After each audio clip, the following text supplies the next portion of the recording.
That's a good question. He's more patient in the post. We've really seen that this year, and patient in getting what he wants. He's a difference maker, and we knew that in high school. He would have been with us the first year, but he missed so many games due to injury, and he came back at the end of the year, and he still impacted our team, and we went to the final 32.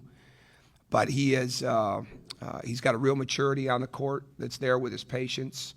He's playing extremely hard, adding things to his game, especially with the way the pick and roll game. You know, sometimes he slips, sometimes he rolls, he spreads out and seals. But he has always been a tough-minded, very physical player, and now he's just that much more so after the year off. I mean, I've always thought he would be a pro. Nothing's ever changed my mind on that, even with the injury. And I have any doubt that he'll play in the NBA a long time, and deservedly so. But he is. We said it last year, or before. We said it before he got hurt. We said it in the fall, and nothing's changed. He's as hard a matchup as there is in the league. How have you seen him progress within the injury? I guess. I mean, how much as you're kind of watching? Oh, I don't know. I don't know what he did last year, but the patience in the post is something that takes time. I don't think you just get that from practice. I mean, practice is part of it, but he's not rushing. He's not hurrying his shot. You know, he's extending. If I was an NBA evaluator, I'd be real impressed with his development if I was looking at it from that point of view. But as an opposing coach, I'm looking at a guy that impacts his team on both ends of the court in multiple ways, and is just dominating the plus-minus for them.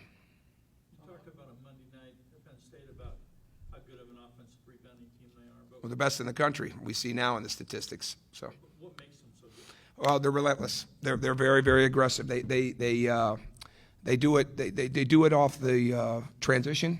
They do it off the regular half court offense, and then they're incredible off the free throw line.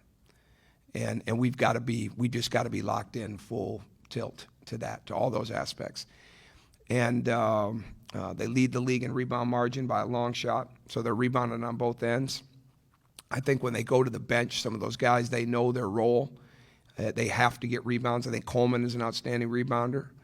And but when you've got two guys like Trevor and Rodney Williams that are averaging a little over 6 offensive rebounds between the two of them, you know, there's not many teams in the country that would have two guys at that level. You know, one guy might have 4 and 2, but 3 and 3, that's a lot of offensive boards in a game. And I just think they never stop going. I mean, and if you don't meet them first, they're going to put you out of bounds. I mean, they really are. I mean, they're very aggressive. I mean, it is a complete fist fight when the shot goes up when they're playing, and we have to be the same way.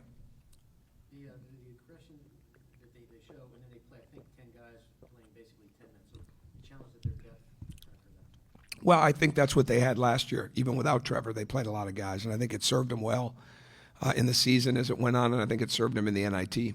But they're an improvement team. I mean, I've felt for a long time, long before he ever got to Minnesota, that Tubby Smith is a Hall of Fame coach, Hall of Fame worthy. I don't know when he's up for the ballot, but there should be no question. Just like there should be no question on some of those other guys that are up right now, like Gary Williams and Rick Pitino and Jerry Tarkanian. Those guys should be locks. I'm not even sure all the guys that are up, but those guys impact the game a lot of ways, and Tubby does that. And I don't think Tubby's teams get as much credit as they should for how they improve. And from year to year and in the season, and really that's what's measurable, and I think that's what their team is, and I think the depth makes it be that way because there's not a huge drop off when they go into the bench, and I mean you know they're in the bench because their starters are doing such a great job of scoring the ball, but when it comes to hard play, when it comes to effort, when it comes to transition offense and defense, there's not a big difference.